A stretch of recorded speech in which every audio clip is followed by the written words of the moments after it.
Hello there, stay a while and listen. Picture yourself, for a moment, in the dark, damp stone walls of a medieval prison. The smell of rot and unwashed bodies clings to the air, mixing with the faint scent of wet earth and rusted iron.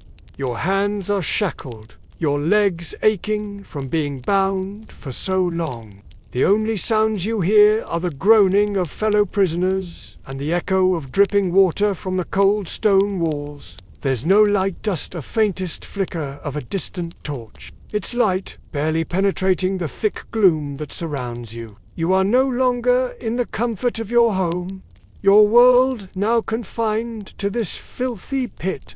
Time has little meaning here. Days blend into weeks, and weeks into months. If you are lucky, you may even find a moment of sleep, but it's broken and filled with nightmares. The very thought of food or water seems like a far-off luxury. All around you, the prisoners lie in a stupor of fatigue and fear, waiting for the day when their fate will finally be decided. It hasn't already been sealed.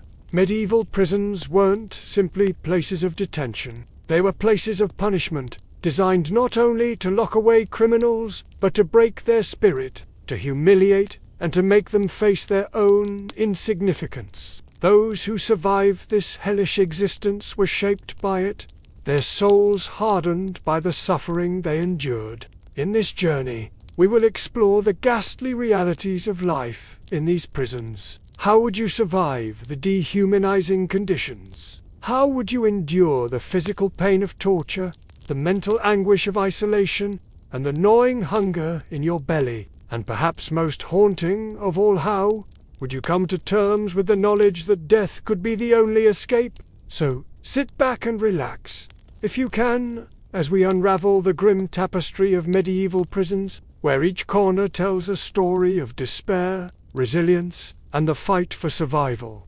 But don't worry, this isn't all doom and gloom. There will be moments of dark humor, too. After all, when the world is stacked against you, you might as well laugh at the absurdity of it all.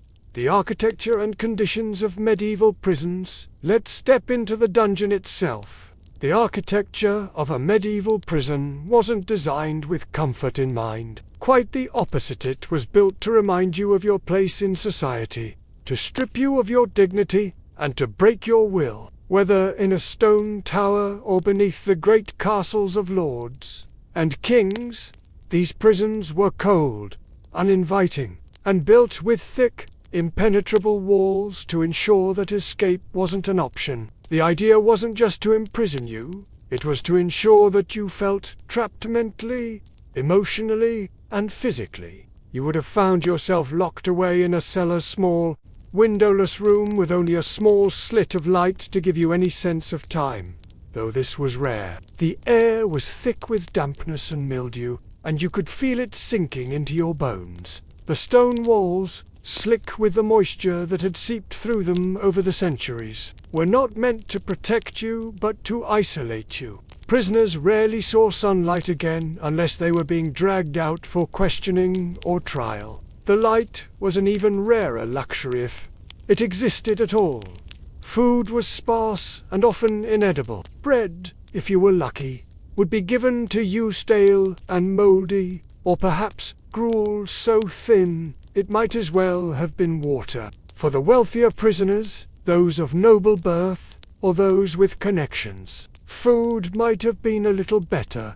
But for the common folk, you were at the mercy of your captors, and mercy was in short supply. Water, that basic necessity, was often the last thing to be provided. If you were in a castle dungeon, you might have access to the well, but it wouldn't be clean. Water was shared with the other prisoners, and the last thing you'd want to do was drink from the filthy bucket that had been passed around. Disease thrived in these conditions. Rats scurried across the floor, and lice, fleas, and other pests were constant companions. In many cases, prisoners had no choice but to sleep on the cold stone floor, with nothing but their own rags to keep them warm. The claustrophobic, unsanitary conditions were meant to break a person's body, but most disturbingly, they were designed to break the spirit. Yet, despite the squalor, many prisoners did what they could to survive, sometimes forming odd relationships with other captives. The camaraderie that emerged in these dire conditions could either be one of solidarity or brutality. The bonds forged between prisoners might be as much about mutual protection as it was about the desperate need to stay sane. Dark humor was often the only defense against the madness of such an existence. The very structure of medieval prisons was a reflection of the societal view of punishment and justice, unyielding and designed to make an impact. To understand what it would have been like to be imprisoned during the medieval period, we need to look closely at the architecture and the conditions that would have defined your existence in these dark, oppressive spaces. The fortress-like nature of prisons, unlike modern prisons, which aim to rehabilitate, medieval prisons were designed with a singular purpose in mind: punishment. The architecture of these prisons was intended to keep people in, but also to break them. These prisons were often situated within the fortress-like castles or great stone buildings that served as symbols of power and authority in medieval society. The thick, towering walls of the castles were not just meant for defense, but for making prisoners feel the oppressive weight of their incarceration. As you were dragged through the heavy, ironclad door and into the heart of the dungeon, you would notice the vast, imposing stone walls that surround you. The cold stone, worn with time, exudes a chilling atmosphere. It's as though the very walls are alive, whispering of the countless souls who have been confined here, each one more forgotten than the last. The cells themselves were often nothing more than crude stone chambers, void of comfort and dignity. Some prisons were part of the great castles or royal estates, while others were isolated in remote locations, specifically for their seclusion and their ability to cut off any chance of escape.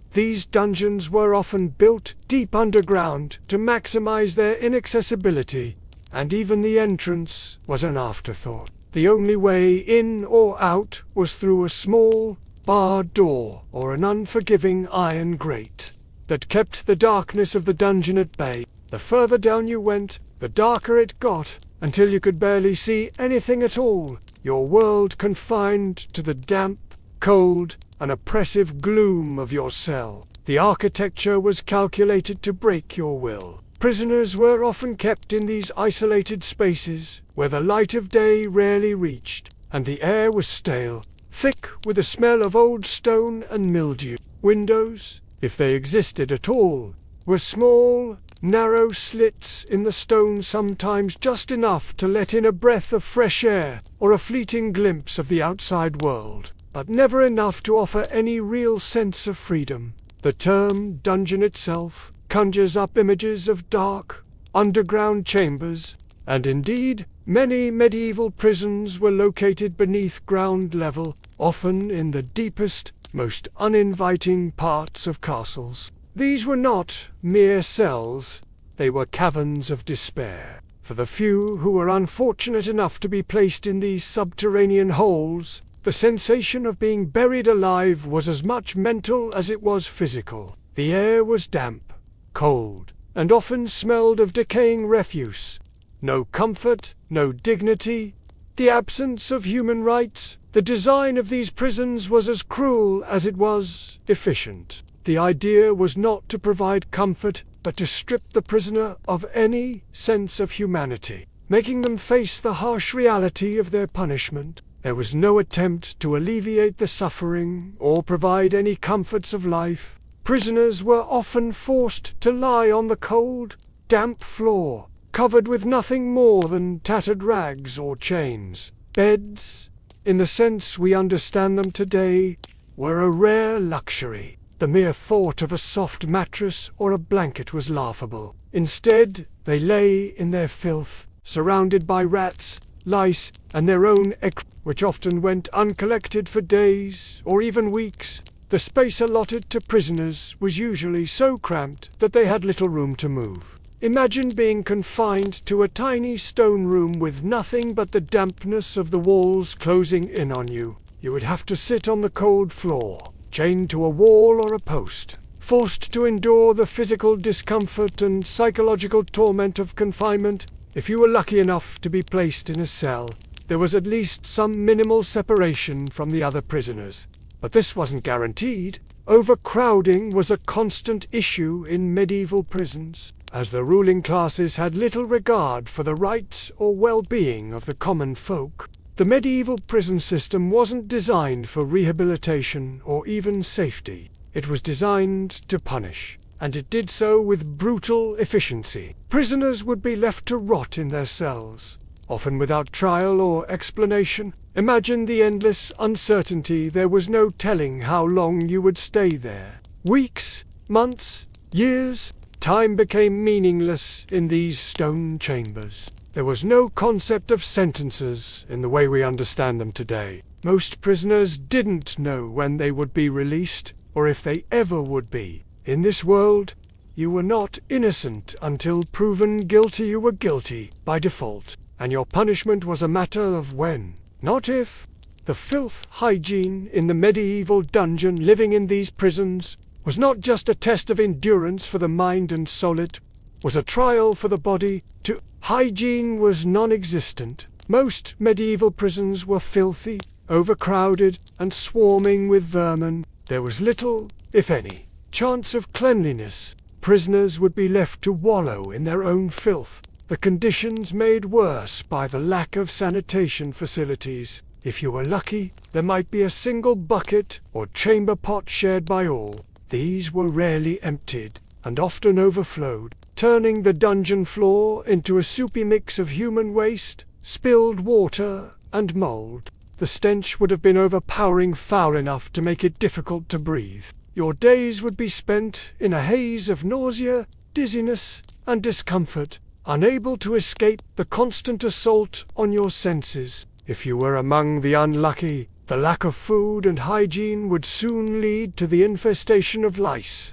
fleas, and worse diseases that spread like wildfire through the prison population. Typhus, dysentery, and cholera were common. If you didn't die from the brutality of your captors, you might very well perish from disease. And even if you somehow managed to survive these conditions, your body would be ravaged by malnutrition, weakened from the lack of food, and suffering from the constant exposure to dampness and cold. The bones would ache, muscles stiffen, and skin would break out in sores from constant contact with the filthy stone walls and the inadequate, ragged clothes that barely shielded you from the elements. For the prison guards, maintaining these conditions wasn't an oversight. It was part of the system. Prisoners weren't kept for rehabilitation or reform, they were kept for punishment. They were isolated, ignored, and starved, left to die slowly over time or perish through torture or disease. The prisoners' bodies weren't worth taking care of, and so they weren't. The system didn't aim to help or heal, it aimed to make you suffer until you could suffer no more. Cold and starved.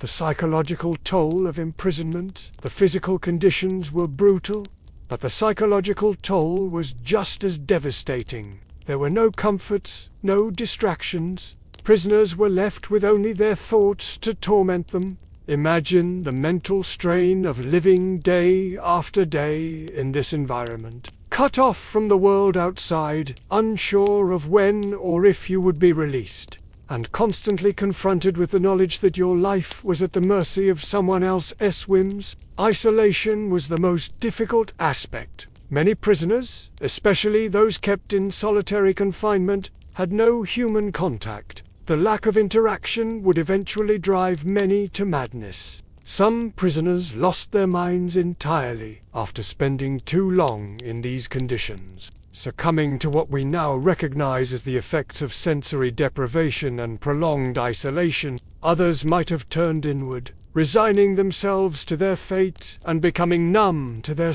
To make matters worse, the psychological torment wasn't just about the physical space. It was also about the fear of the unknown. Medieval prisons were places where anything could happen at any moment. Guards might come to take you away for questioning, or perhaps to deliver a sentence. And often, your fate would depend on the whims of those in power. You could be released, or you could be tortured, executed, or left to rot in your cell. There was no certainty, and the constant uncertainty gnawed away at you. The role of the guards. Enforcers of despair, the prison guardsmen, who had themselves been tasked with maintaining order in these hellish spaces, had their own role to play in this grim narrative. They were not just overseers of prisoners, but often active participants in the daily suffering. They were the ones who brought food, the ones who dragged prisoners out for punishment, and the ones who made sure the walls remained as oppressive as they had always been. Some guards were simply doing their job, probably with a grim sense of duty, while others took a perverse pleasure in tormenting those locked away. Power, no matter how small, can corrupt, and in the medieval prison system, it did so in abundance. Guards could, and often did, exploit prisoners either through bribery or sheer malice. For a prisoner, the guard wasn't just a figure of authority. He could be an instrument of psychological terror, wielding control over your life and death. If you were unfortunate enough to anger a guard, you could easily find yourself subjected to the same conditions as a criminal, chained, beaten, and starved. And if you were lucky enough to be favored by the guards, you might gain a modicum of comfort, though it was often fleeting, as their moods could change on a whim. As you lie there in the cold, unyielding stone of the prison, the bleakness of your situation is almost suffocating. The conditions you face are meant to break you, to strip you of your dignity, to reduce you to nothing more than a number, a name lost in the system. Yet somehow, amidst this unimaginable hardship, you manage to survive. The question is no longer how to escape, it's about enduring. Finding a way to keep your spirit intact, despite the agony of your body and the uncertainty of your fate. Prison in medieval times wasn't just about serving time, it was about survival. And if you could survive the physical, mental, and emotional onslaught of this existence, you could consider yourself one of the few who truly endured the worst that medieval justice had to offer.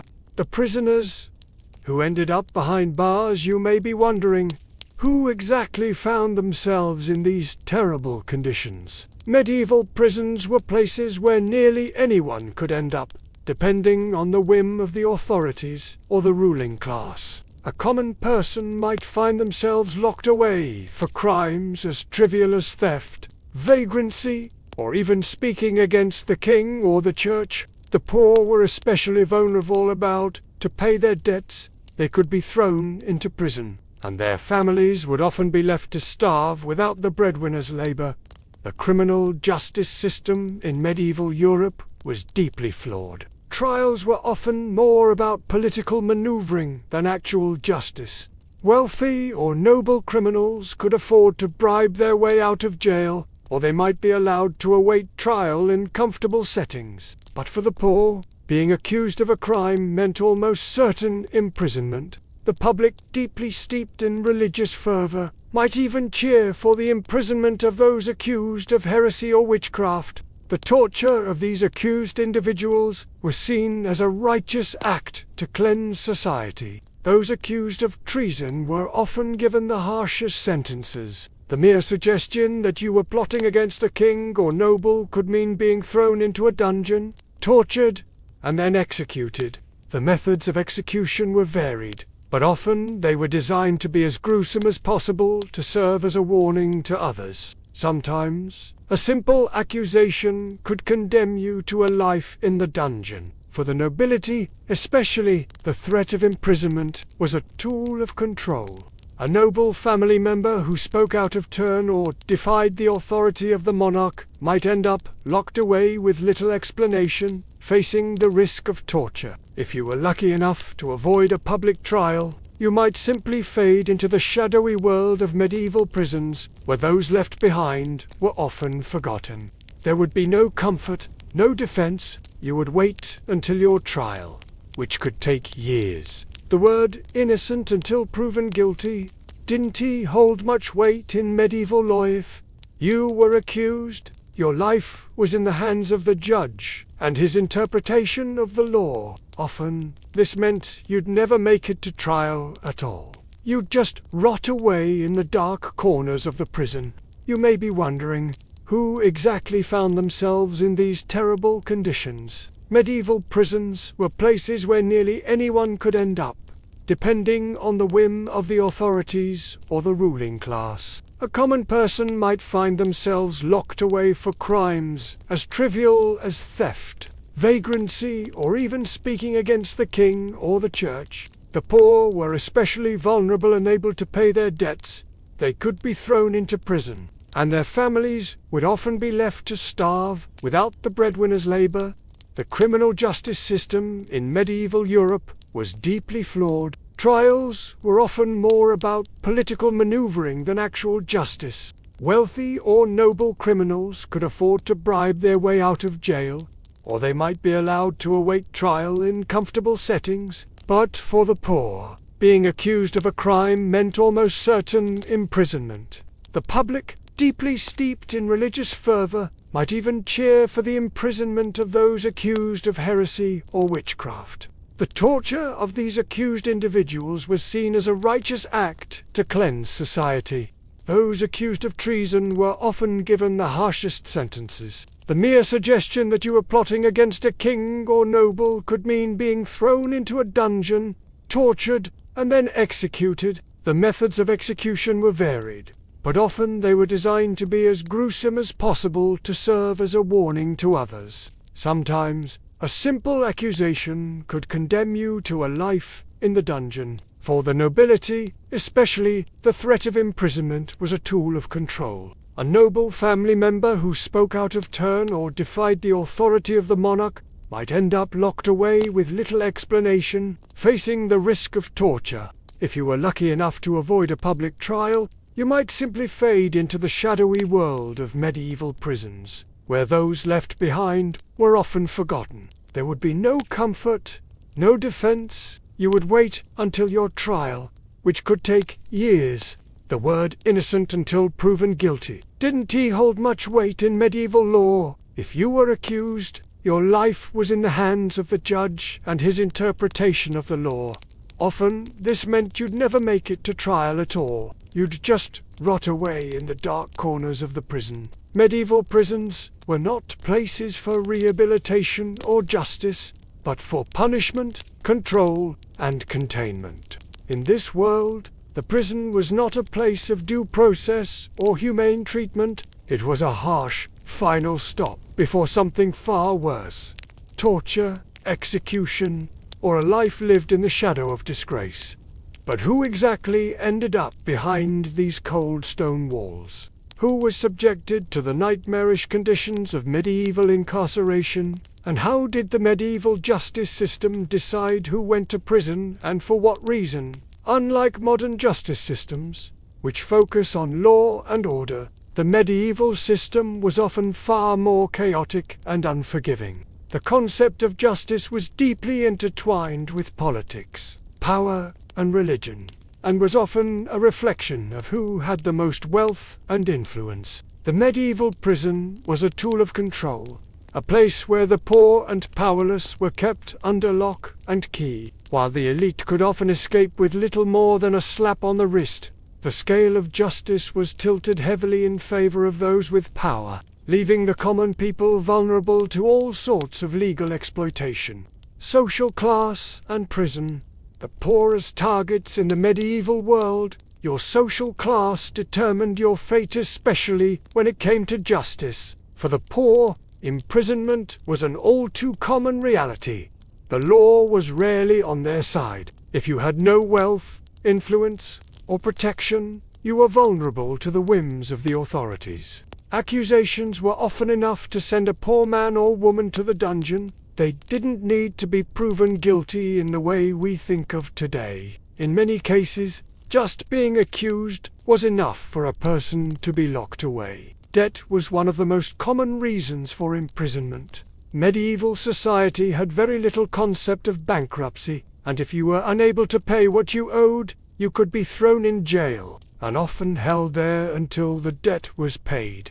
And that payment, it wasn't always in the form of money. Sometimes it meant years of forced labor, or even the sale of a family member to pay off the debt. Imagine the despair having your family torn apart and your freedom stolen because you couldn't make ends meet. But debt wasn't the only reason the poor were sent to prison. Theft, often a desperate act of survival, was another crime that saw people locked away. A poor villager caught stealing a loaf of bread to feed their family could face a lengthy prison sentence, or even worse, torture and execution. The social hierarchy was stark.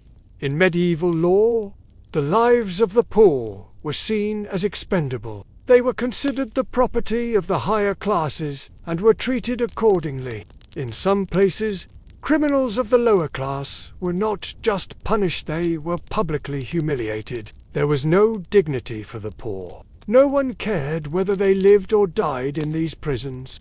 The political prisoner. Power, control, and silence, though the majority of prisoners were poor peasants. The medieval prison also had a place for a much more select group.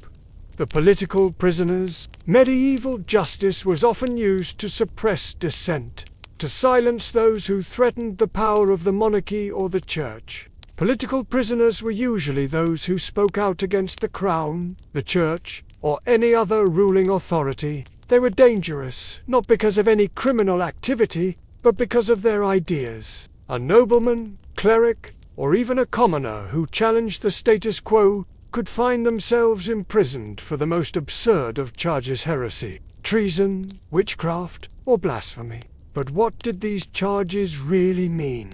Often, they were nothing more than a means to silence the accused. In a world where the king's word was law and the church had its iron grip on society, questioning authority was a crime in itself. Heresy was a particularly dangerous accusation. It wasn't just a religious offense, it was a political one. Those accused of heresy were often seen as enemies of the state. The church had immense power in medieval society, and heretics were seen as threats to its control. People accused of heresy were often arrested, tortured, and put to death, even if they had done nothing more than question a particular interpretation of religious doctrine. The church's inquisitors, working in tandem with the monarch, could easily turn anyone with a radical thought into a criminal. Torture was often used to extract confessions, and in the cases of heretics, the punishment was frequently execution. Some of the most brutal methods were saved for those accused of challenging religious doctrine. Burning at the stake was a common punishment for heretics, and it was meant not only as a punishment but as a public spectacle. It was a chilling reminder of just how far the religious authorities were willing to go to silence dissent. Political prisoners could also include members of rival noble families. If you threatened the power of the monarchy, or if you were a threat to the political order, you could be locked away. Nobles accused of treason were often imprisoned in relatively comfortable conditions, compared to peasants sometimes held under house arrest rather than in a dungeon, but the psychological toll was still devastating. These prisoners lived in constant fear of being executed. For the nobility, imprisonment was a source of disgrace, a punishment that could ruin a family's honor forever. The accused nobility. The privileged few who were imprisoned. Not all prisoners were peasants. Despite the overwhelming focus on the lower classes, the nobility were not immune from the medieval justice system. While most noble prisoners were treated more leniently than peasants, they too could find themselves locked away there due to political machinations or internal power struggles. In the case of nobles, imprisonment was often a political tool. If a noble was deemed a threat, whether for rebellion, treason, or the desire for more power, imprisonment was often the first line of defense for the reigning monarch. One notable example is Richard II of England, who, in the late 14th century, found himself imprisoned by his cousin Henry Bully. Richard had been king, but after a series of missteps, he was locked away by Bolingbroke, who had claimed the throne for himself. Richard spent his final years in captivity, dying in suspicious circumstances in 1400. He was a victim of political maneuvering betrayed by those closest to him, imprisoned by his own relatives. The conditions for noble prisoners were, of course, more tolerable than for common folk. Many nobles were kept in luxurious quarters, allowed visitors, and often had access to the comforts of their former lives. But this did not mean they were free from the psychological toll of imprisonment. The uncertainty of their fate and the possibility of execution were ever present, even if they had not suffered the physical abuses common among lower-class prisoners. Women behind bars. The gendered nature of punishment, though often overlooked in traditional narratives of medieval prisons, women did, indeed, find themselves imprisoned during this time. However, their reasons for imprisonment were often different from those of men.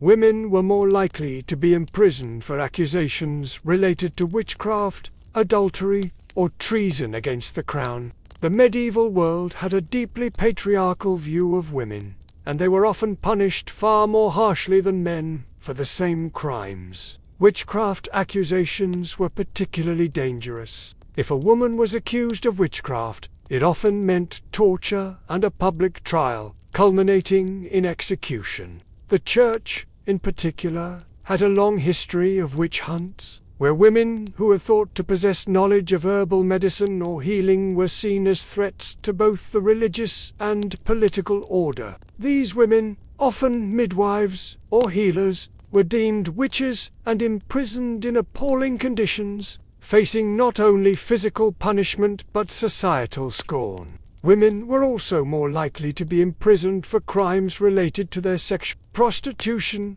or simply being suspected of engaging in sexual behavior that went against the rigid moral standards of the time. The punishment for these crimes could range from imprisonment to public humiliation or even execution. But in many ways, women's crimes were often judged far more harshly than those of men, and their sentences were designed to degrade them as much as punish them. Interestingly, some women did find themselves imprisoned due to political issues, often as a result of their husbands' or fathers' actions. The wives of traitors or rebels were sometimes imprisoned as a way to punish the family and exert control over political factions. These women, often nobly born, might be kept in relatively comfortable quarters, but they were still bound by the same uncertainty that plagued the men in power.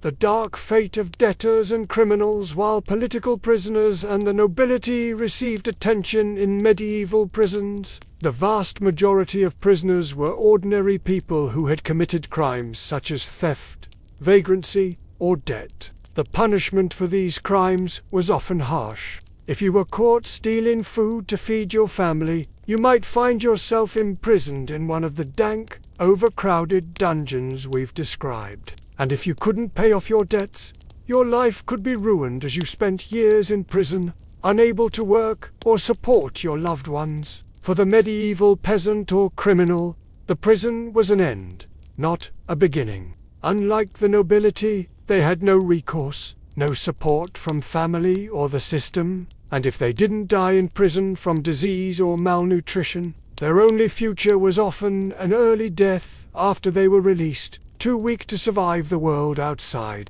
The medieval prison system was a cruel and chaotic mechanism that often acted more like an instrument of terror than an actual justice system. Whether you were a poor peasant caught for petty, a political prisoner silenced for your beliefs, a noble locked away for political maneuvering, or a woman accused of witchcraft, the medieval prison system offered few guarantees of justice. Prisoners were at the mercy of the authorities, often at the mercy of their social class, wealth, or political power. As we move further into this journey through the prisons of medieval times, we will see how the lives of these prisoners were shaped not just by their physical suffering but by the psychological toll of living in such harsh, oppressive conditions. So, imagine yourself now, locked behind those thick stone walls, uncertain of your fate, wondering if the next day might be your last.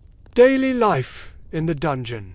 Surviving the horrors living in a medieval dungeon was a daily struggle for survival. The conditions were designed to ensure that those imprisoned didn't have the strength or will to fight back. The unrelenting cold, dampness, and lack of food made it nearly impossible to maintain any sense of physical or mental health. Many prisoners, especially those left in solitary confinement, began to lose their grip on reality. The isolation was often worse than the physical torture. Can you imagine what it would be like to be trapped in a tiny, windowless cell for days, weeks, or months, with only the sound of your own thoughts to accompany you? The lack of stimuli, the endless silence, was enough to drive most prisoners mad. Some attempted to keep their minds sharp by singing, making up stories, or even writing on the walls with whatever tools they could find.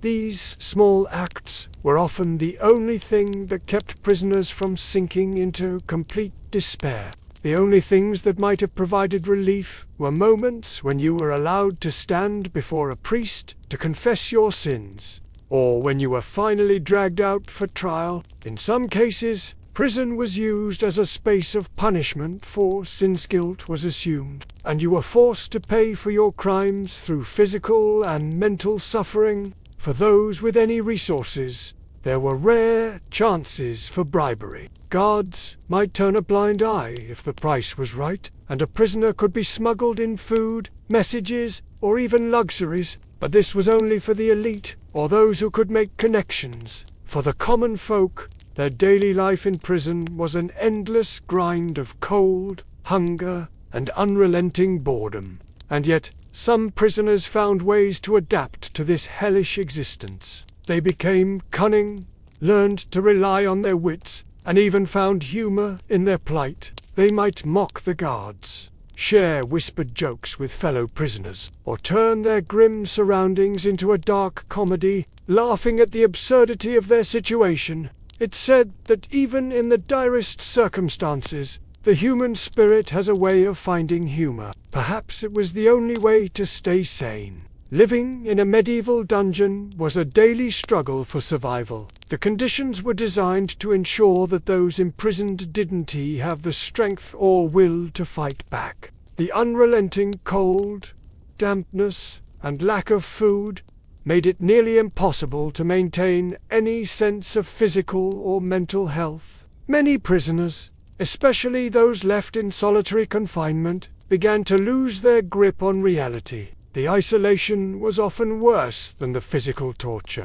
Can you imagine what it would be like to be trapped in a tiny, windowless cell for days, weeks, or months, with only the sound of your own thoughts to accompany you? The lack of stimuli, the endless silence, was enough to drive most prisoners mad. Some attempted to keep their minds sharp by singing, making up stories, or even writing on the walls with whatever tools they could find. These small acts were often the only thing that kept prisoners from sinking into complete despair. The only things that might have provided relief were moments when you were allowed to stand before a priest to confess your sins, or when you were finally dragged out for trial. In some cases, prison was used as a space of punishment for sins. Guilt was assumed, and you were forced to pay for your crimes through physical and mental suffering. For those with any resources, there were rare chances for bribery. Guards might turn a blind eye if the price was right, and a prisoner could be smuggled in food, messages, or even luxuries. But this was only for the elite, or those who could make connections. For the common folk, their daily life in prison was an endless grind of cold, hunger, and unrelenting boredom. And yet, some prisoners found ways to adapt to this hellish existence.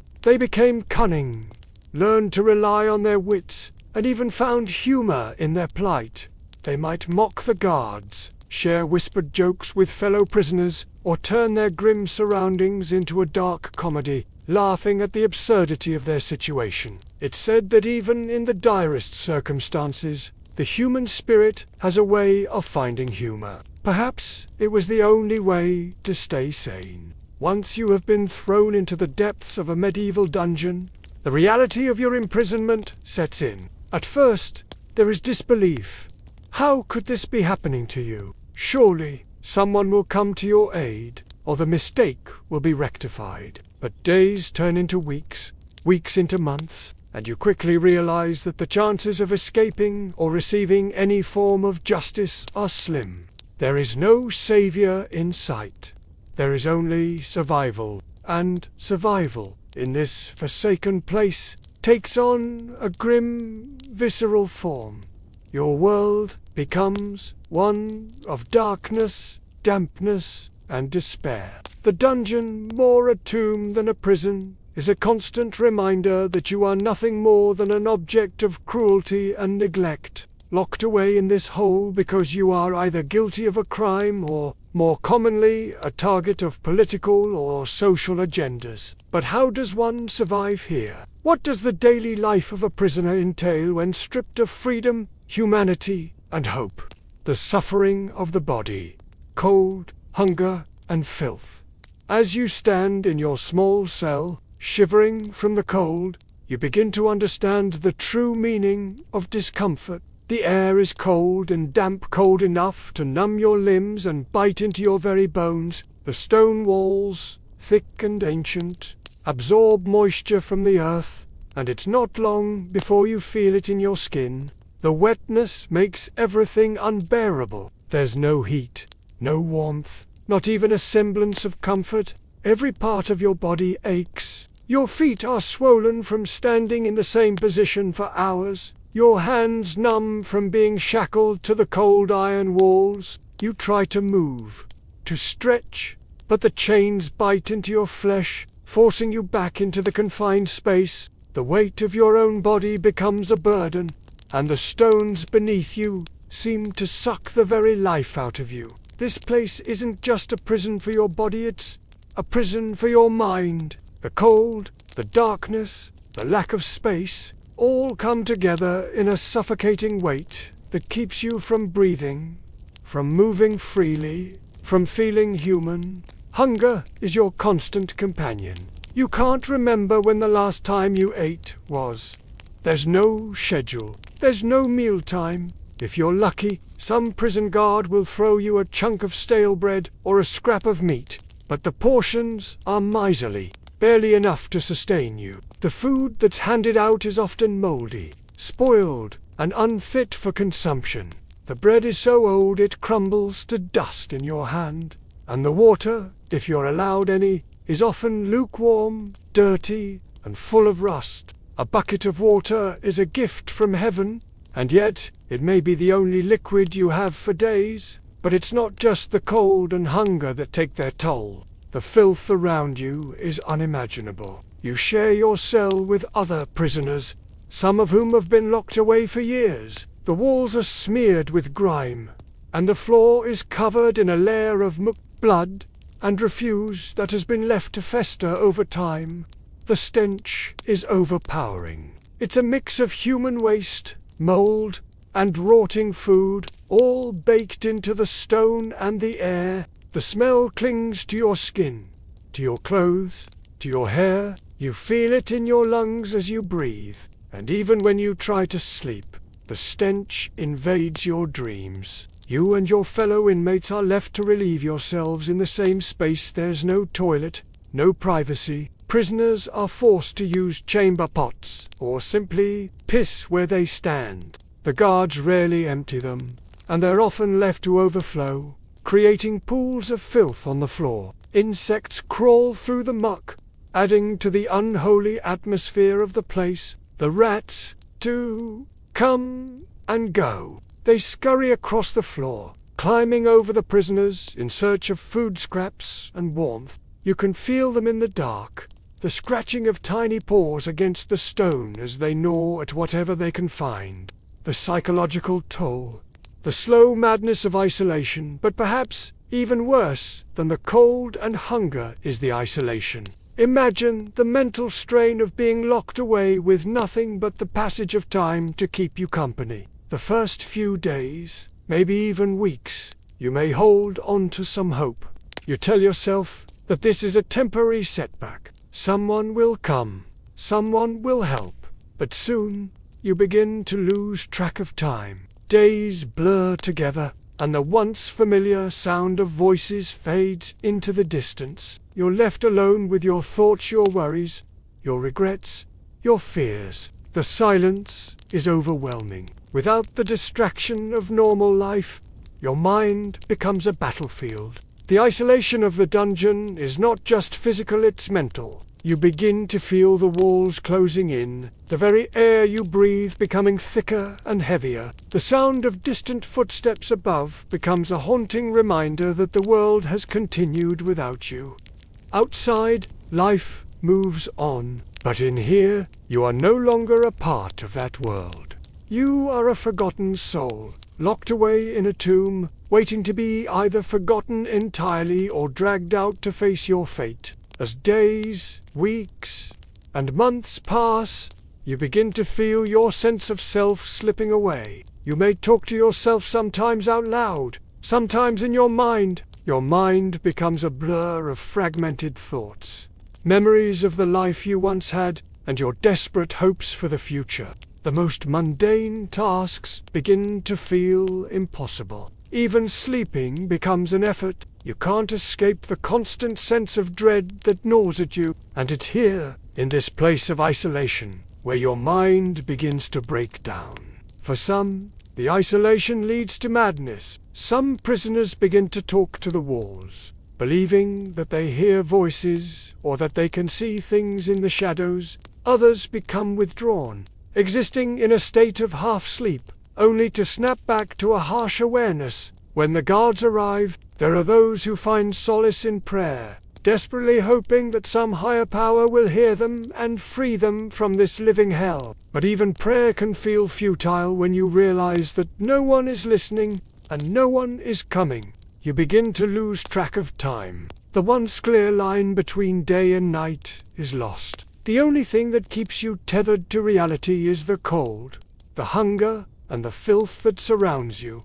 Your mind drifts in and out of lucidity. Some prisoners manage to retain a semblance of hope, while others slowly lose their grip, surrendering to the madness, the hierarchy of the prison. Who controls your fate? Though you are all bound by the same conditions, you begin to notice the subtle hierarchy that forms among the prisoners. The weakest, those who have no voice, are often the most vulnerable. They are picked on, humiliated, and treated with disdain. The stronger prisoners form alliances, their survival depending on cooperation or, at times, domination. Prisoners may begin to form groups for survival. Some work together to ration food, share whatever resources they can find, and help each other navigate the brutality of the guards. They become a family of sorts, bound by the shared experience of suffering. But these alliances aren't always friendly. When food runs low, tensions rise. When the guards deliver a punishment, the weak are often singled out, and the more powerful prisoners may try to protect themselves, even at the cost of others. Fights break out, sometimes over food, sometimes over perceived slights, sometimes out of sheer frustration. Prisoners fight for dominance, for a sense of power in a place where power is stripped from them. Some become ruthless, some become caretakers. Others simply try to keep their heads down and survive.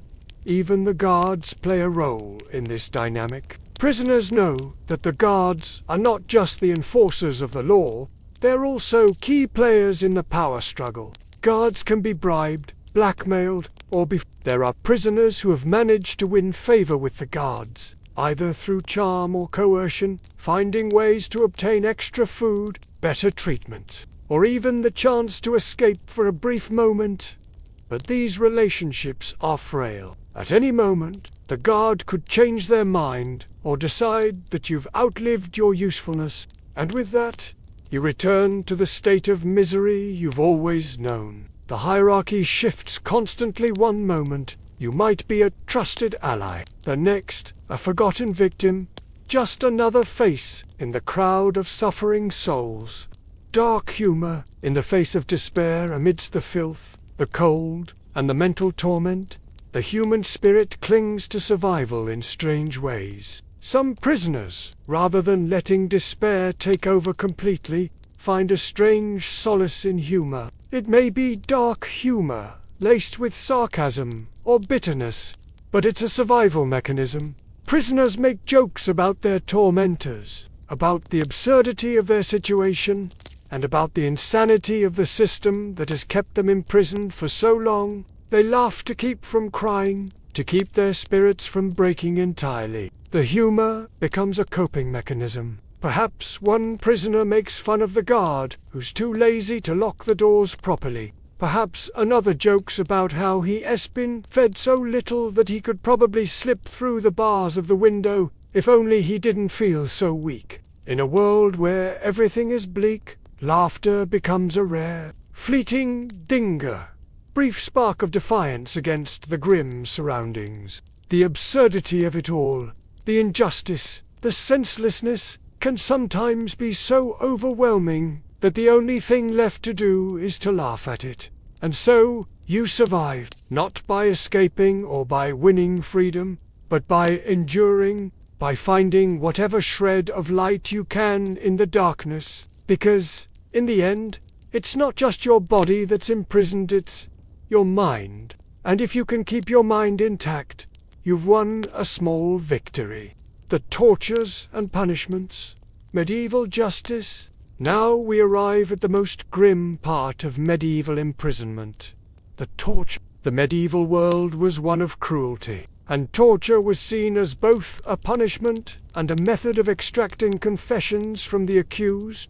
These punishments were often so brutal and unrelenting that they left permanent scars, both physically and emotionally. Imagine the rack, a device designed to stretch your limbs until they could break. Or the Iron Maiden, an upright coffin-like structure lined with sharp spikes, designed to pierce the body when the door was shut. These devices weren't just about inflicting pain, they were about terrorizing the mind. A prisoner faced the uncertainty of what awaited them. Would it be the slow, excruciating pain of being stretched on the rack?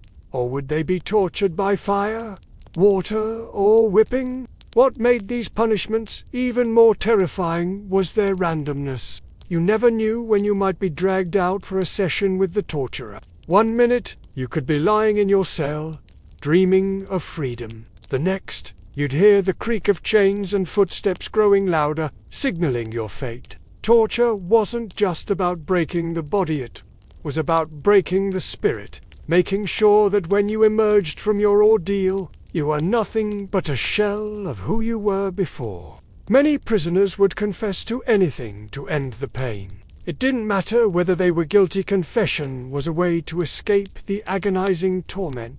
But once they'd confessed, they were often executed anyway. The point wasn't justice, it was punishment.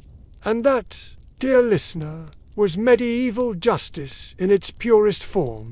In the medieval era, the concept of justice was grim, brutal, and often shockingly arbitrary. Prisons were just the first step in a much darker journey for many of those unlucky enough to find themselves accused of a crime. The medieval world, where fear of the divine and absolute monarchs reigned, used torture not only to extract confessions, but as a form of punishment itself. The cruelty was sometimes so extreme that the torture was as much a spectacle as a punishment, designed to serve as a public warning to others who might consider stepping out of line. So, what happened when a prisoner was dragged from their dank, cold cell to face justice? What cruel techniques awaited them?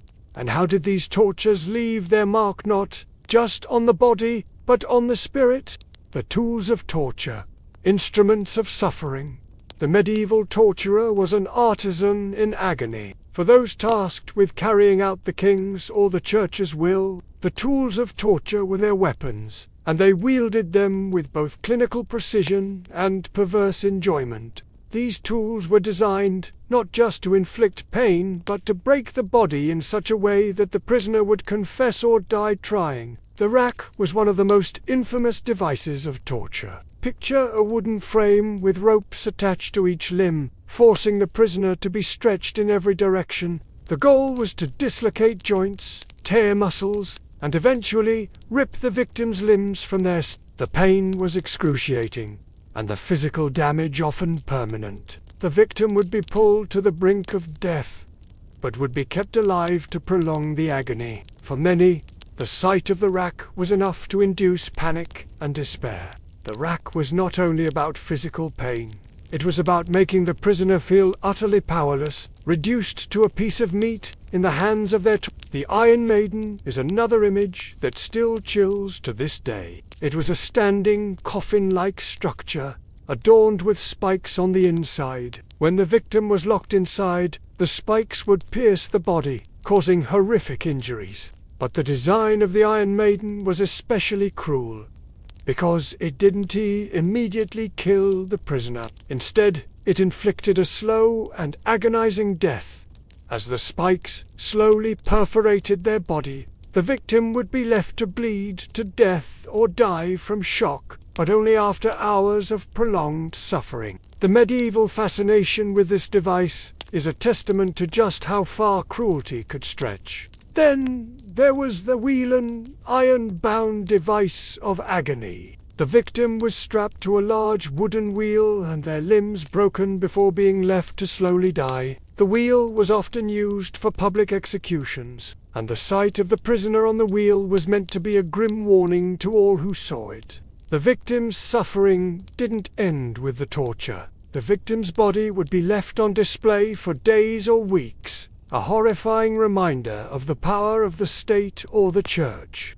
But these are just a few of the many methods of torture. There were the thumb screws, used to crush the fingers and thumbs of the accused. Waterboarding, where the prisoner was made to ingest large amounts of water until they felt as though they would drown. And the Catherine wheel, a particularly painful execution device where the victim was tied to a large wheel, their limbs broken, before being left to die. Some torture methods were customized to the crime committed. For example, burning at the stake was often reserved for those accused of heresy or witchcraft, and flaying was sometimes used as punishment for certain crimes in cases of extreme brutality. These methods were not merely for inflicting pain. They were tools of social control, designed to instill fear, break the will of the condemned, and extract confessions. In the medieval mind, torture was a necessary evil. The church and the monarchy both believed that by forcing people to confess, they were absolving the accused from their sins and making them pay for their wrongdoings. The purpose of torture: punishment or extraction. The use of torture in medieval times was not limited to punishment for crime. It was also often used as a means of extraction, forcing prisoners to admit guilt or name accomplices.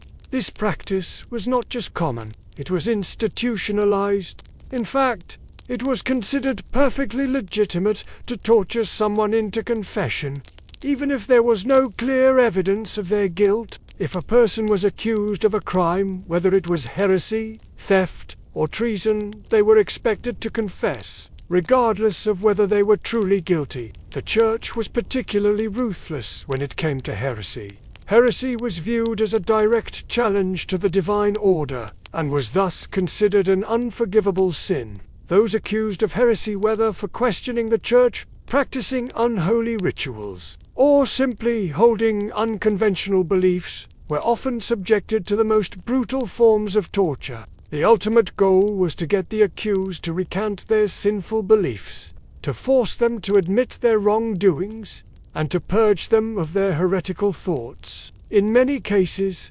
however, the accused would be tortured until they confessed anything guilty or not, just to end the unimaginable pain. Once a confession was extracted, the prisoner would be condemned to a grim fate, usually death by burning at the stake or some other public execution. But whether the person was truly guilty of the crime or merely confessing out of fear of torture mattered little. The confession was what counted. Torture, in this sense, was both a physical and spiritual punishment. It was an attempt to force a person to give up, not just their body but their very soul. By breaking them physically and mentally, the torturers believed they could break the person's will and force them to submit to the will of the state or the church.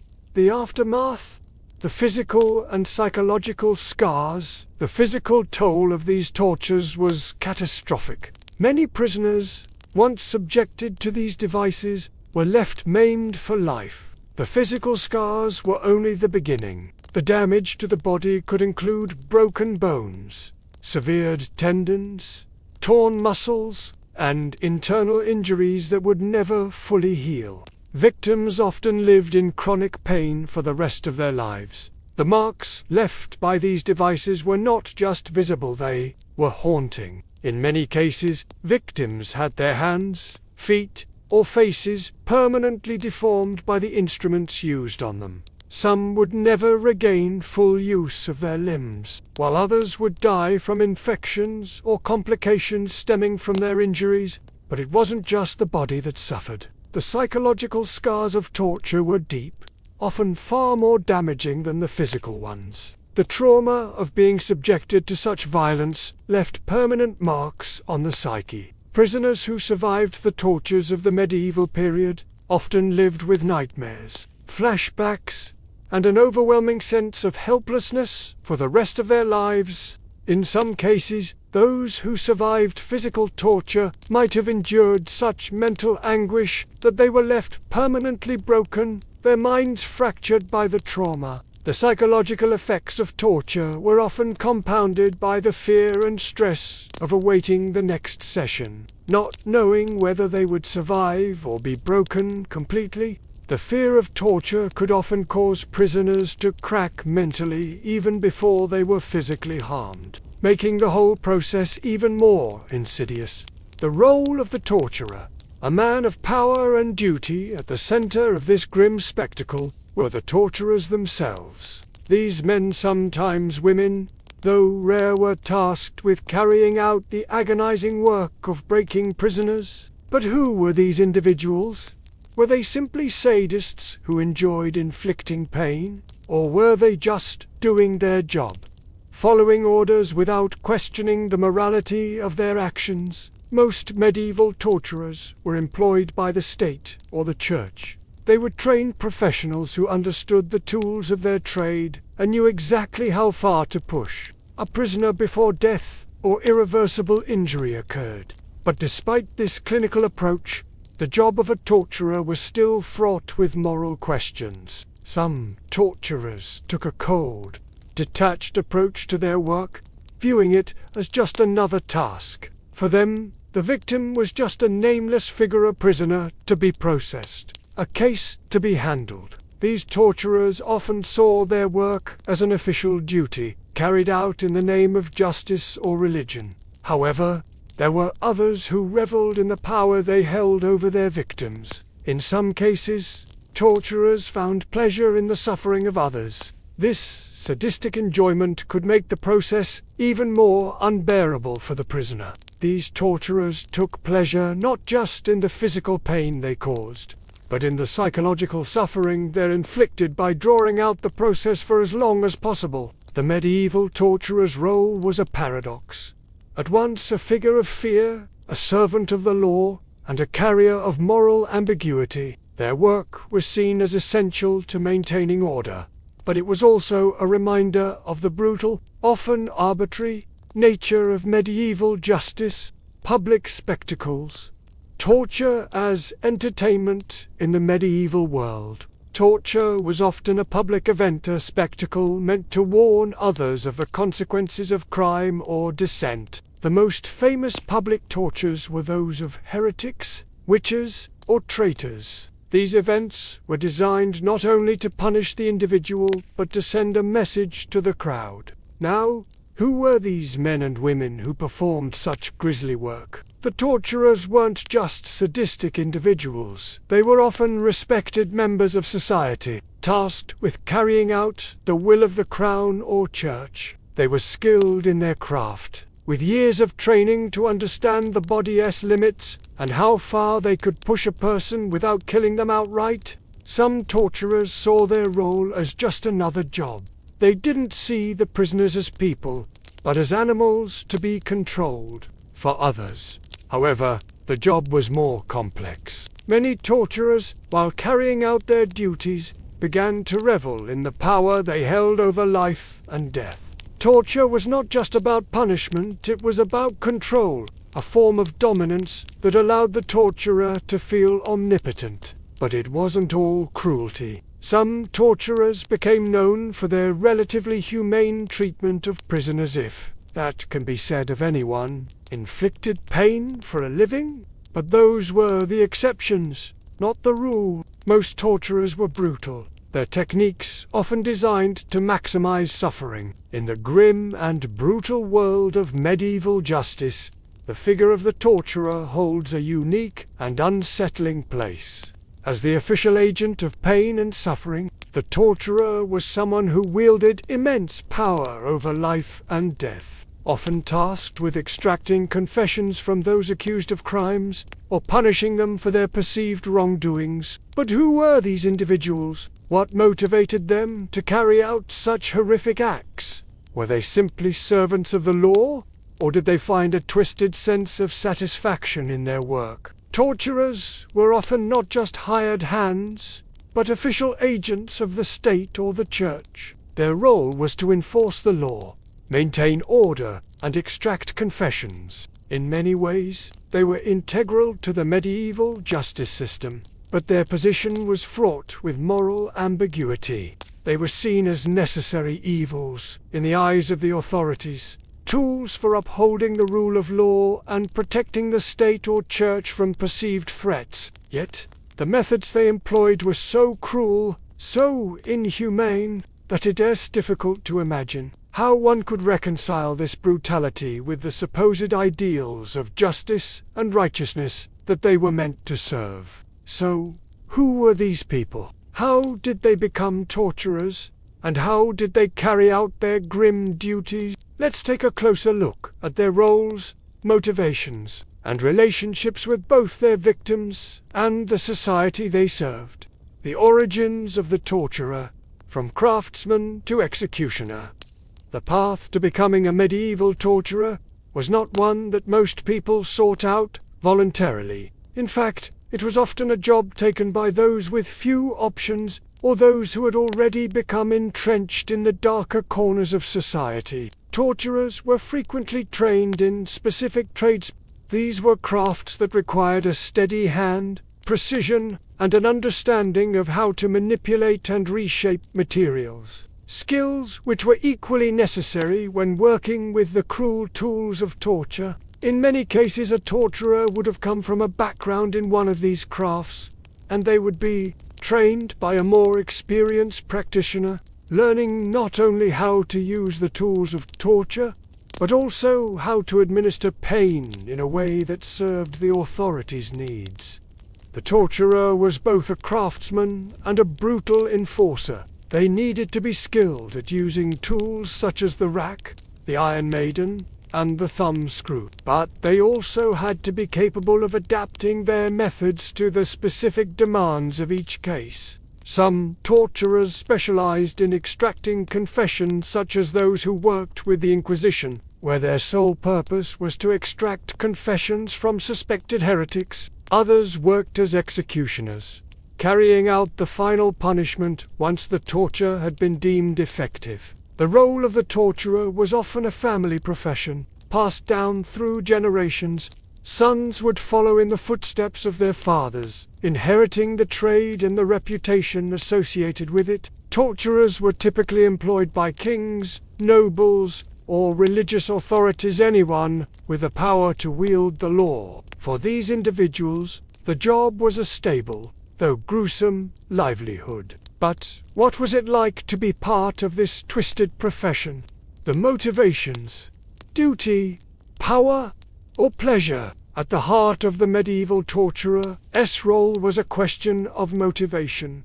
Why did they do what they did? Were they simply carrying out the orders of their superiors? Or did they derive some form of pleasure from their work? It is difficult to say for certain, but it's likely that both were factors in shaping the behavior of medieval torturers. For some, the position was merely a job, a means to earn a living.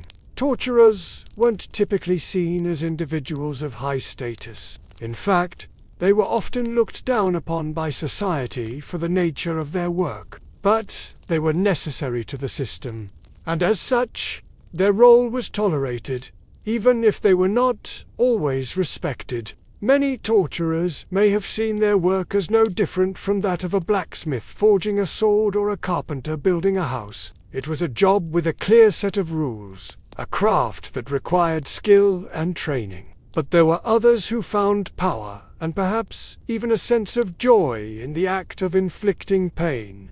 Some torturers, particularly those in charge of public executions, or those who worked with the Inquisition, may have developed a sadistic streak, reveling in the pain they inflicted. These men held complete control over their prisoners, and with that power came a temptation to go beyond the call of duty. Some torturers were known to prolong the suffering of prisoners for their own entertainment or gain. The act of breaking a person's body and will gave them a sense of authority and control that few others in medieval society could wield. In some cases, the torturer's actions were driven by a deeply ingrained sense of duty. Torturers working on behalf of the church or state often believed that what they were doing was necessary for the greater good. The torturer working for the Inquisition, for instance, might have seen their role as a way of protecting society from heresy and religious corruption.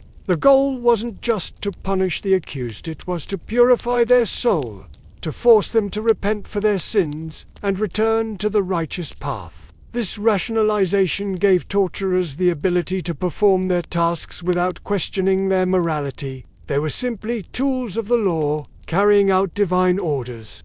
In their minds, they were not inflicting suffering for its own sake, but were serving a higher purpose. The relationship between the torturer and the prisoner,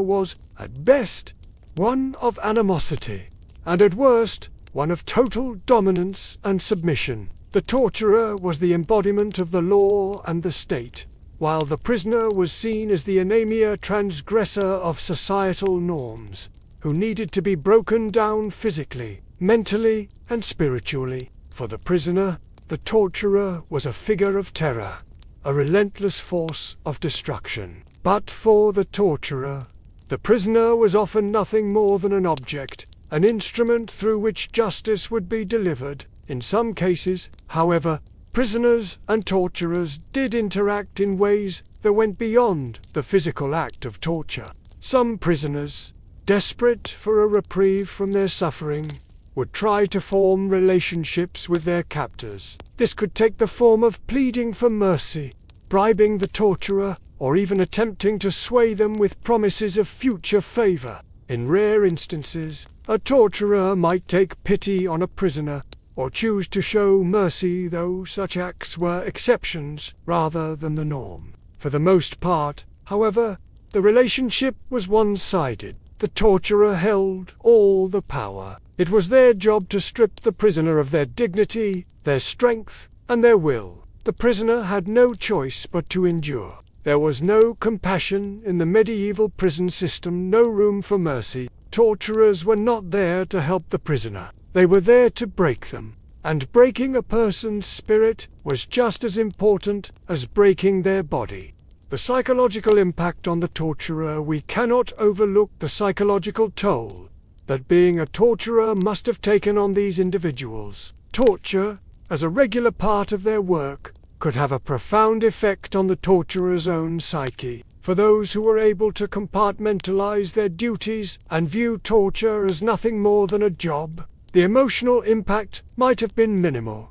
These individuals, who saw their work as an administrative task, were able to detach themselves from the humanity of their victims. They followed the rules, administered the punishment, and moved on. However, for others, the constant exposure to violence and suffering would have been corrosive to their souls. Even those who believed they were doing God's work in the service of the church or the state might have been haunted by the cries of their victims, the sounds of pain, the pleas for mercy, the desperate screams for an end to the torture, were all things a torturer would have to contend with. In some cases, torturers might have been driven to madness by the weight of their actions, their souls blackened by the cruelty they inflicted.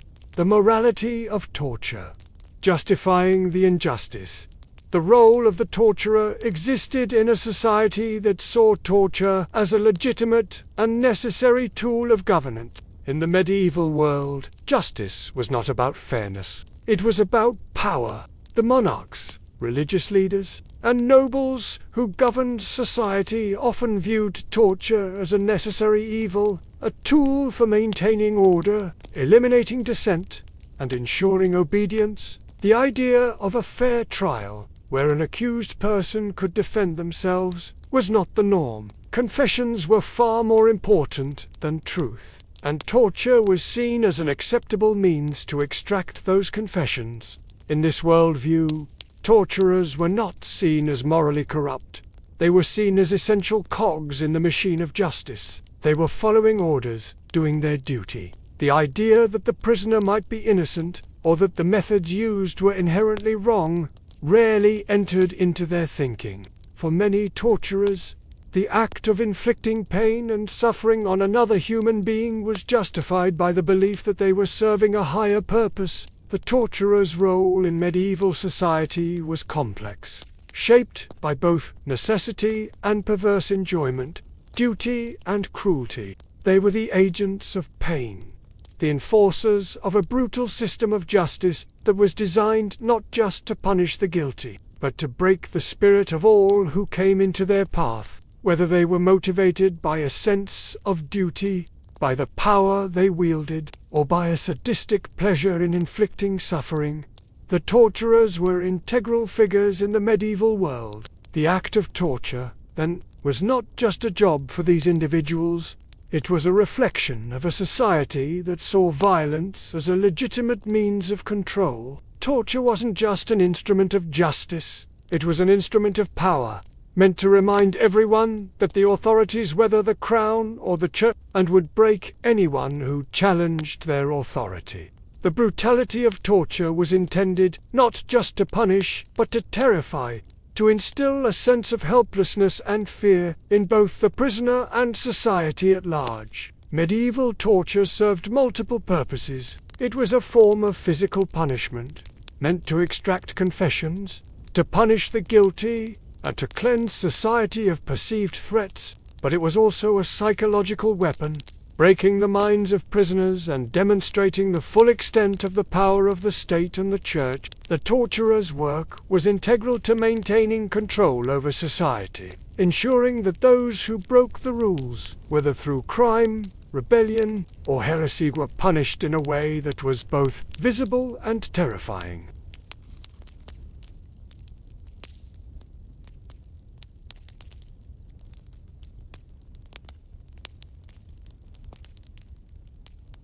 Despite the often grotesque nature of their work, torturers were, in many ways, products of the societies they served. They operated within systems that sanctioned cruelty, seeing their role as essential to maintaining order and enforcing the law. Yet, the psychological toll of their work cannot be overlooked. They were exposed to suffering and violence on a daily basis, and whether they embraced it with relish or distanced themselves from it, the scars of such brutality would have inevitably left their mark on them as well. As we reflect on the torturer's role, we are reminded that medieval justice was not about fairness or rehabilitation. It was about dominance, about control, about breaking individuals to enforce obedience, and about using suffering as a tool to maintain order. For the torturers, the acts of cruelty they performed were woven into the very fabric of the society they lived in. Whether they acted out of duty, whether they were motivated by a sadistic enjoyment, or whether they simply saw themselves as doing a job, they were integral to a system that used terror as a way of ensuring compliance. In the end, the medieval torturer stands as both a product of his time and a testament to the darkest aspects of human nature. The work they performed was not only a reflection of the justice system of the time, but of the power dynamics that governed every aspect of medieval life. The consequences of their actions, both for the prisoners and for the torturers themselves, were the pain, the fear, and the suffering they imposed on others, are haunting reminders of the brutality that once ruled the medieval world, and the chilling reality that such violence was seen as a necessary evil for the maintenance of power. And so, as we continue our journey through the dark corridors of medieval justice, we will move from the torment of torture to the fate of those prisoners who were subjected to it, exploring the ultimate consequences of their imprisonment and the marks it left on both their bodies and their souls. Stay with me as we delve into the harrowing aftermath of these brutal practices and explore what became of those who endured the worst that the medieval world had to offer. Prison escapes, legends and survival tales in such a cruel and unforgiving environment. Is it any wonder that some prisoners tried to escape? Though the chance of success was slim, some daring souls made their attempts. But escaping a medieval prison wasn't as simple as finding an unlocked door. Guards were vigilant, and escape routes were few. The infamous escape attempts often involved daring ingenuity. Some prisoners would dig tunnels, others might bribe the guards, and still others would attempt to overpower their captors. These escape stories were passed down through generations, tales of hope in an otherwise hopeless world. Imagine yourself in the darkest depths of a medieval dungeon. The cold stone walls close in around you, the oppressive dampness clinging to your skin, the distant sounds of rats scurrying across the filthy floor. You've spent weeks, maybe months, in this suffocating place, and with each passing day, the hope of ever seeing sunlight again seems more like a distant dream. The uncertainty of your fate gnaws at your mind. Will you be tortured? Will you be executed? Or will you be forgotten, left to rot in your cell forever? But even in such grim circumstances, there remains a glimmer of hope perhaps, not for justice, but for escape. The idea of fleeing the prison, of breaking free from the shackles that bind you, is a temptation that has driven many prisoners to madness. But it has also led to some legendary tales of courage, wit, and, in some cases, miraculous survival. Escape in the medieval world was no small feat. It was an act of desperation, a last attempt at freedom, and often it meant risking everything. Escape as an act of defiance in the medieval period. Escaping from prison wasn't a simple matter of slipping through a crack in the wall or sneaking past the guards. The prison itself was designed to keep you in, fortified with thick stone walls, iron bars, and often located in the most inaccessible places, castles, monasteries, and towers, all designed for defense, also doubled as high-security dungeons. Prisoners who had the audacity to attempt an escape were not only fighting against physical barriers, but also the power of the state or church forces that sought to break them, both mentally and physically. But for many prisoners, the desire for freedom far outweighed the terrifying odds. For those locked away unjustly, or for those who simply couldn't endure the horrors of their confinement any longer, escape was a matter of life and death. It was an act of defiance against the system that had condemned them, and for some, it was the only thing that could keep their spirit alive. The role of bribery, corruption, and luck. While many medieval prisons were designed to be inescapable, history has shown that corruption, bribery, and sheer luck often played a crucial role in helping prisoners break free. Guards were often underpaid, overworked, and prone to taking bribes. A well-placed sum of money or a valuable gift could convince a guard to look the other way, to leave a cell door slightly ajar, or to help a prisoner escape. And it wasn't just the guards who could be bribed. Sometimes fellow prisoners, or even people on the outside, would be part of an elaborate plan to facilitate an escape. Bribes might not always be enough. For prisoners without resources or connections, luck often played an important role. Whether it was a guard's momentary distraction, an unexpected shift change, or an unusually lenient warden, the window for escape could come in the most unexpected of circumstances. And for those who managed to take advantage of these moments, the consequences of failure were often far worse than the punishment they had already faced. Escaping from a medieval dungeon often meant dealing with the brutal wrath of the authorities. If you were caught, you could expect even harsher punishment, sometimes leading to execution. Despite the dangers, many prisoners risked everything for the chance at freedom. For some, escaping was a matter of principle, a rejection of the injustice they faced. For others, it was simply a way to survive. The hunger, the cold, and the overwhelming despair of imprisonment made it clear. For some, dying while trying to escape was better than dying in that grim, suffocating cell. Famous escapes.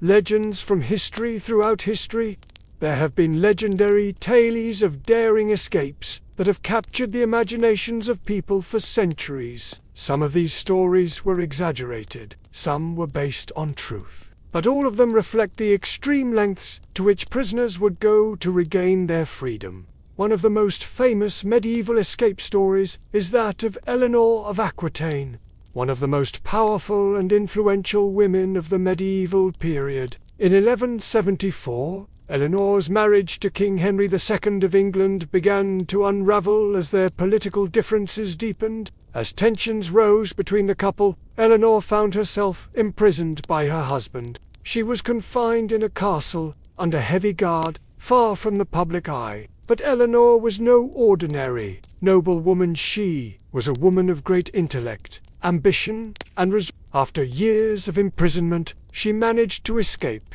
though the details of her flight remain unclear. What is known, however, is that her escape was so successful that she eventually regained her power, played a key role in the rebellion against her husband, and even helped one of her sons, Richard the Lionheart, take control of the kingdom. Eleanor's escape was a symbol of defiance, of refusing to be silenced by the oppressive forces that sought to control her. Another famous figure who made an escape was Guy de Lusignan, a French nobleman. In 1244, during the Crusades, he was captured by the forces of the Sultan of Egypt.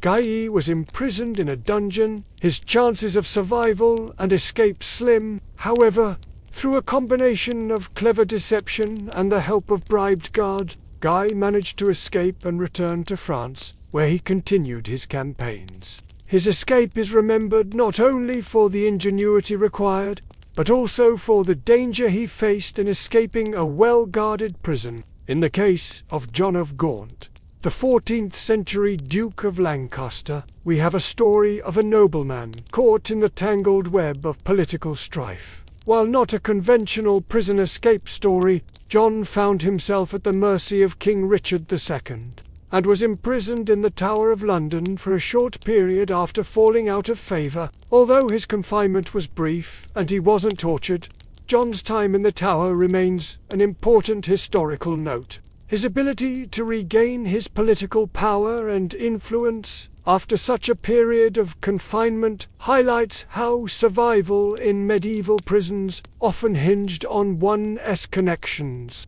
ability to negotiate, and luck. Famous prison breaks.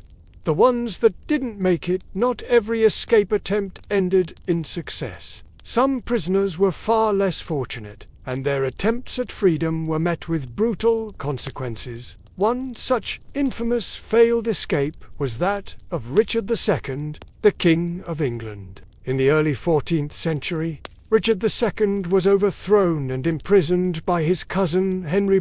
While there are some who claim that Richard was poisoned or even starved to death during his imprisonment, others argue that he may have made several failed attempts to escape the dungeon-like conditions in which he was kept. His death is shrouded in mystery. But what is clear is that his failed escape was ultimately his undoing. Perhaps the most gruesome example of an escape attempt gone wrong was that of William Wallace, the Scottish knight and hero of the Wars of Scottish Independence. After being captured by the English, Wallace was imprisoned and subjected to various forms of torture. In one of the most macabre episodes of medieval punishment, Wallace was drawn and quartered, his body hacked into pieces and publicly displayed. Despite his failure to escape and the gruesome execution that followed, Wallace's story became a symbol of Scottish resistance. His attempt at freedom, though,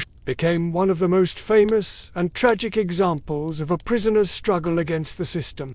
The role of corruption in escapes. Not all escape stories are about brute force or stealthy maneuvers. Sometimes, prisoners relied on the corruption of the system itself to gain their freedom. The medieval world was rife with bribery and backdoor deals, and those with enough money or influence could sometimes secure their release. In some cases, a prisoner's family would bribe guards, warden, or even local officials to facilitate an escape. These corrupt practices were common, particularly in cases where the prisoner was of noble birth or had significant wealth. A famous example of corruption playing a role in a medieval escape is that of Jean de La Fontaine, a French nobleman who was imprisoned in the infamous Château de Vincennes during the 14th century. De La Fontaine, who had been accused of treason, was locked away in a high-security dungeon. However, his family, desperate to secure his release, bribed the guards and even some of the royal officials to free him. With the help of these corrupt officials, de La Fontaine managed to escape. Though the exact details of his flight are lost to history, this kind of bribery was not limited to noble prisoners. It also affected common criminals who found themselves lucky enough to be in the right place at the right time. Sometimes, guards could be swayed by a small payment, or even by promises of future compensation. The escape as legend.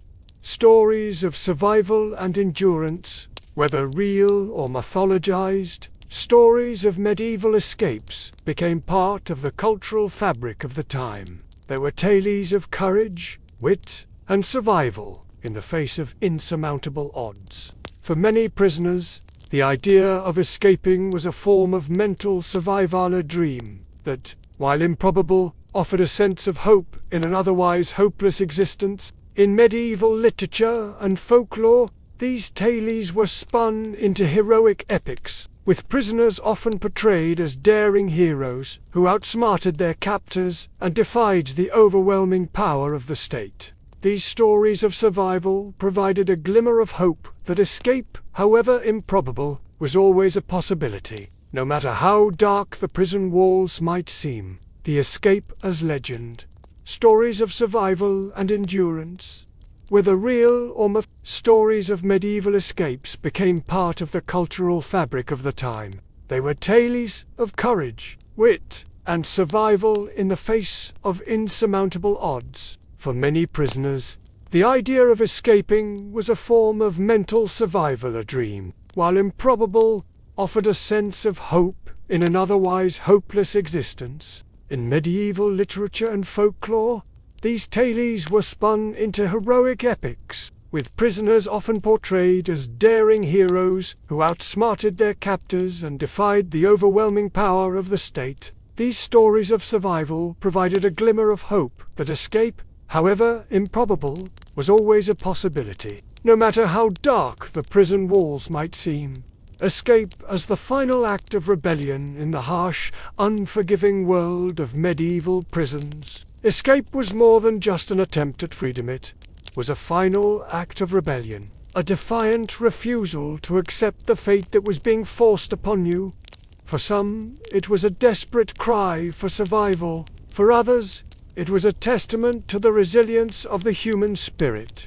The escape stories of the medieval world, whether they ended in triumph or tragedy, reflect the lengths to which prisoners were willing to go to regain their freedom. They are not just tales of physical daring, they are stories of mental endurance, of a refusal to accept the crushing weight of injustice, whether through luck, skill, or sheer willpower. The prisoner's struggle for freedom became a powerful symbol of resistance against the medieval system of punishment and control. In the next segment, we'll explore the afterlife of these prisoners, what happened once they were released or executed, and how they were remembered by society. Did they emerge from their suffering as victors, or did their time behind bars mark them for life? Stay with me as we delve deeper into the long-lasting consequences of medieval imprisonment.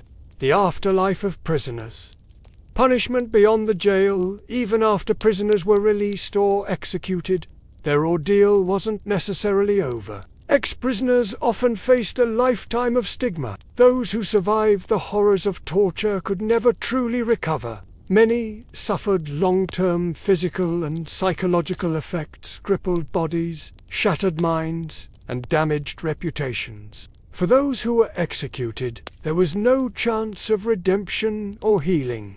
Death was final, but the legacy of their suffering was felt long after their bodies had been discarded. The medieval world didn't just punish criminals, it branded them for life, marking them as outcasts, regardless of whether their crimes were actual or fabricated.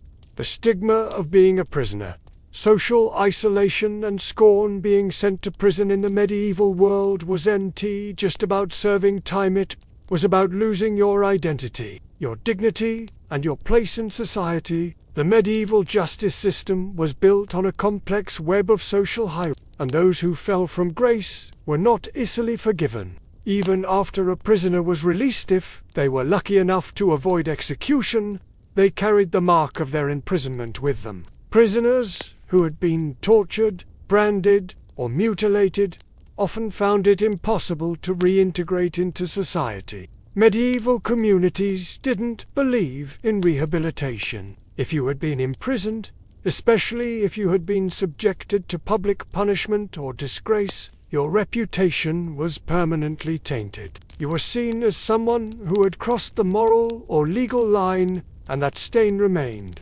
Even if you were released from the dungeon or spared from the executioner's axe, you were branded by your past actions. The social stigma of being a former prisoner meant that many were ostracized, shunned by their communities. No one wanted to associate with someone who had been imprisoned, particularly if their crime had been seen as unforgivable, such as treason, heresy, or witchcraft. Even after being freed, former prisoners were often treated with suspicion and contempt. In some cases, they were forced to live on the outskirts of society, denied the opportunity to work, marry, or participate in communal life. The psychological toll of being marked as a criminal was just as damaging as the physical toll.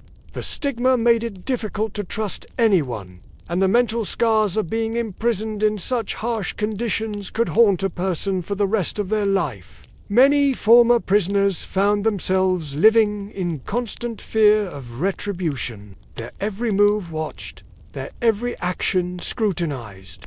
The physical and psychological scars, the unseen wounds of torture, for those who survived the tortures of medieval prisons. The ordeal didn't end with their release. The physical wounds they suffered often left them maimed for life. Limbs broken on the rack, skin torn by the Iron Maiden, or bones shattered by repeated beatings, left many with permanent injuries. Some prisoners never regained the full use of their arms or legs. Their joints remained dislocated or twisted, and their bodies became crippled. In some cases, the injuries were so severe that former prisoners were unable to work or perform basic tasks. But it wasn't just the body that suffered. The psychological scars of torture were often deeper and more lasting. Surviving the brutality of medieval punishment left many prisoners with severe trauma. The effects of sensory deprivation, isolation,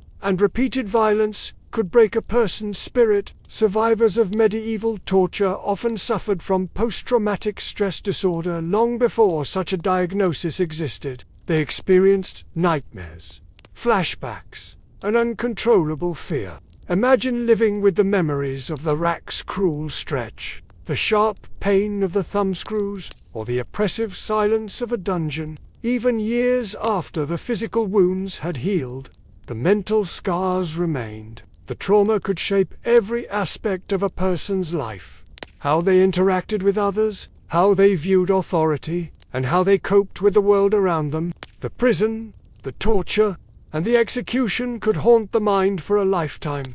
In some cases, survivors became mentally unstable. The brutal conditions of medieval prisons often led to long-term psychological decline. Some prisoners who had endured solitary confinement, the harsh treatments of the torturers, or the constant fear of death, were never able to fully recover their sanity. For many, the mere reminder of their imprisonment was enough to trigger panic attacks, paranoia, or overwhelming anxiety.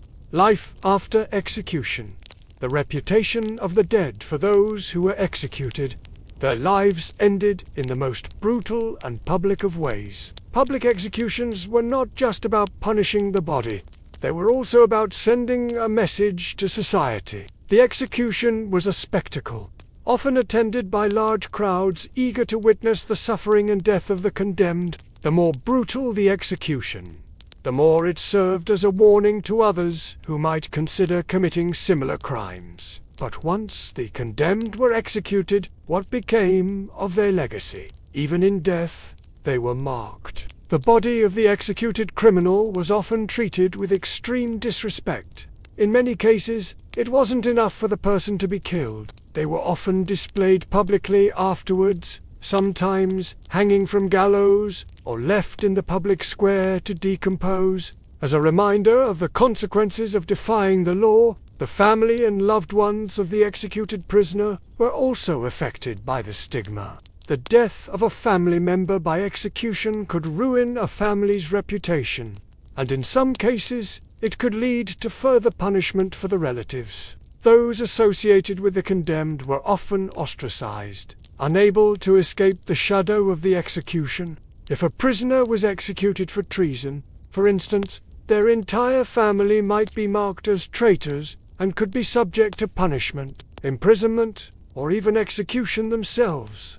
In medieval society, the dead were often denied a proper resting place. The bodies of executed criminals were frequently denied proper burial, rites especially in cases where the crime was seen as particularly heinous. Instead, their bodies were left to rot or be mutilated in public displays of justice. In some instances, the bodies of executed criminals were dissected, their organs displayed, or their remains burned to further humiliate them. Their names would often be erased from public records, ensuring that the memory of their existence was wiped clean from history. In this sense, the dead prisoner was not just punished in life, they were erased from history, their legacy one of shame and dishonor. The punishment was not just for the crime they committed, but for the stain they were perceived to have left on society. Execution was the ultimate punishment, and even after death, the criminal was kept in a state of perpetual disgrace. Survival and redemption.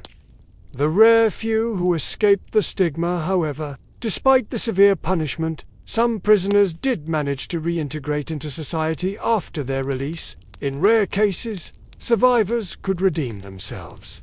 If not in the eyes of the law, then in the eyes of the people. For these prisoners, survival meant something more than just escaping the dungeon. It meant overcoming the stigma that had been attached to them. For some, their ordeal became a source of personal strength. They used their survival as a way to demonstrate resilience and courage. Whether through their efforts to support others or through their personal redemption arcs, These individuals worked hard to prove that they were more than their past mistakes, or the suffering they had endured. They rebuilt their lives and re-entered society, sometimes becoming respected figures in their communities, and in doing so, they defied the cruel labels that had been placed on them. In other cases, survivors of medieval prisons went on to gain some degree of power or status, allowing them to escape the stigma. Those who had been imprisoned due to political reasons, whether as prisoners of war, prisoners of rebellion, or political prisoners, sometimes gained favor after their release, either through the changes in political tides or through the interventions of powerful allies. These individuals often used their newfound influence to redeem themselves, wiping the slate clean and finding a place for themselves in society once again. The lasting legacy.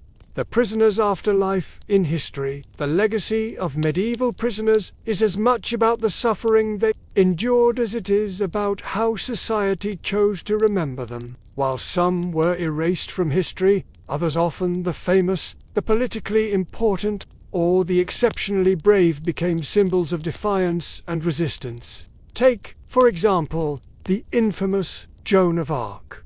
While Joan's execution in 1431 was horrific, burned at the stake for heresy, her reputation changed over time. She became a national hero and was eventually canonized as a saint by the Catholic Church. Her suffering and death were not in vain. Her name became synonymous with bravery and conviction, and her legacy outlived the shame of her execution. Joan's story, unlike many others, became one of redemption and transcendence. On the other hand, countless nameless prisoners who had been forgotten by history died without leaving behind any legacy but the stain of their imprisonment. For many, the medieval justice system was a tool of suppression that condemned them to a life of suffering, and in some cases, an unmarked grave.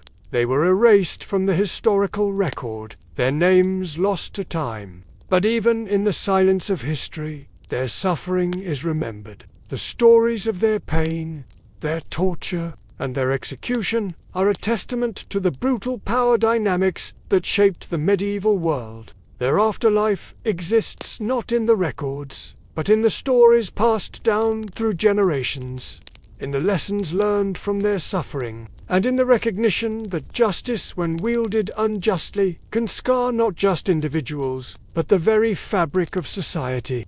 The afterlife of medieval prisoners was not just a matter of life after death. It was about the lasting scars, physical, psychological, and societal, that haunted them long after their time behind bars. Whether they were released to face a life of stigma and isolation, or executed and denied even a proper resting place, their suffering never truly ended. Medieval justice didn't just punish the body, it sought to destroy the individual, erasing them from history, from society, and from the memory of the people. The toll of imprisonment and punishment in the medieval world was never confined to the dungeon. It extended far beyond the prison walls, leaving its mark on the lives of those who survived, on the families of the executed, and on the very society that inflicted these horrors. And as we move toward the end of this journey into the medieval justice system, we're left with the chilling reminder that, in many cases, the punishment didn't stop at the prison door. It was a lifelong sentence, one that never truly ended. If you've enjoyed another of the Wizard Tales, consider subscribing, like, and comment, and the Wizard shall bless you with a good night's sleep.